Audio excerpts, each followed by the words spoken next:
Hello viewers, আসসালামু আলাইকুম। আজকে চলে আসলাম বুড়িগঙ্গার তীরে। চলুন আপনাদেরকে একটু দেখানোর চেষ্টা করি বুড়িগঙ্গার পরিস্থিতি। কারণ হচ্ছে কি, বর্তমানে বর্ষার সিজনে বুড়িগঙ্গার পানি এতটাই পরিষ্কার, ময়লাগুলো কোথাও যেন উধাও হয়ে গেল। আমার মনে হয় জিন পরি ময়লাগুলো পরিষ্কার করে নিয়ে গেছে। কারণ হচ্ছে কি, এতটাই পরিষ্কার পানি আমি গত কয়েক বছরও দেখি নাই। এবারে বৃষ্টির পরিমাণ বেশি, যার কারণে বুড়িগঙ্গার পানি প্রচুর পরিমাণ পরিষ্কার। চারদিকে পানিয়ে ভরপুর নদীতে দেখুন, এতটাই পরিষ্কার। আমি আপনাদেরকে একটু দেখানোর চেষ্টা করতেছি। এখন বর্তমানে আপনার এই নদীতে বিভিন্ন ধরনের মাছ পাওয়া যায়, কারণ এখানে পাড়ের দুই একজন লোক গোসল করতেছে, তাদের সাথে আমি আলাপ করছি। বোয়াল মাছ পাওয়া যায়, শোল মাছ পাওয়া যায়, বিভিন্ন রকম মাছ। আপনি যদি এখন বুড়িগঙ্গার তীরে ঘুরতে আসেন তাহলে দেখতে পারবেন বুড়িগঙ্গা নদীতে এখন মাছ দেখা যাচ্ছে মোটামুটি। কিন্তু আনসিজন যখন পানি কমে যায় তখন মাছ দেখ দূরের কথা, পোকামাকড়ও থাকে না। ওই যে দেখুন, মানুষ গোসল করতেছে, এই মানুষগুলোর সাথে আমি আলাপ করছিলাম যে এখন বুড়িগঙ্গাতে কি মাছ পাওয়া যায়। তারা বলছে হ্যাঁ, বুড়িগঙ্গাতে এখন বোয়াল মাছ পাওয়া যায়, শৈল মাছ পাওয়া যায়, বিভিন্ন রকম মাছ পাওয়া যাচ্ছে। আর শাকার পিস তো আছে, শাকার পিস বেশি আর কি।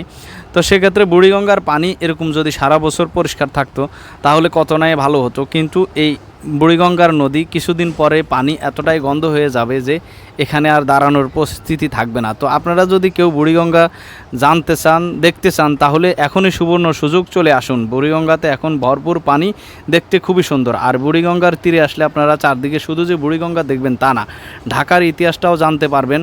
তারপরে পাশে বুড়িগঙ্গা, আমি যেই ঘাটে দাঁড়ানো আছি, পিছনের অংশে আছে আহসান মঞ্জিল, যেটা আপনারা আসলে দেখতে পারবেন। এই যে আমি আপনাদেরকে একটু দেখানোর চেষ্টা করতেছি আহসান মঞ্জিল।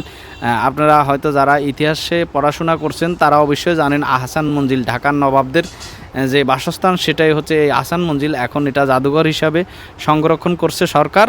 তো সরকার এটা সংরক্ষণ করছে, মানুষের টিকিটের মাধ্যমে এখানে প্রবেশ করতে পারে, দেখতে পারে। আপনারা আসলে এখানে দেখতে পারবেন, কারণ এই আহসান মঞ্জিলে দেখার মতো অনেক কিছু আছে, ইতিহাসটা জানতে পারবেন। আর সাথে বুড়িগঙ্গার পরিস্থিতিটাও দেখতে পারবেন, কারণ বুড়িগঙ্গা, আপনি যদি ঢাকার ইতিহাস জানতে হয় তাহলে অবশ্যই বুড়িগঙ্গার তীরে আসতে হবে। বুড়িগঙ্গা হচ্ছে ঢাকার বুক চিরে বয়ে চলা একটি নদী, যা গুরুত্বপূর্ণ ভূমিকা রাখে ঢাকার মানুষের জন্য। এবং কি নদী বন্দর হিসাবেও এই বুড়িগঙ্গা অনেক গুরুত্ব ঢাকার মানুষ তথা সারা বাংলাদেশের মানুষের জন্য।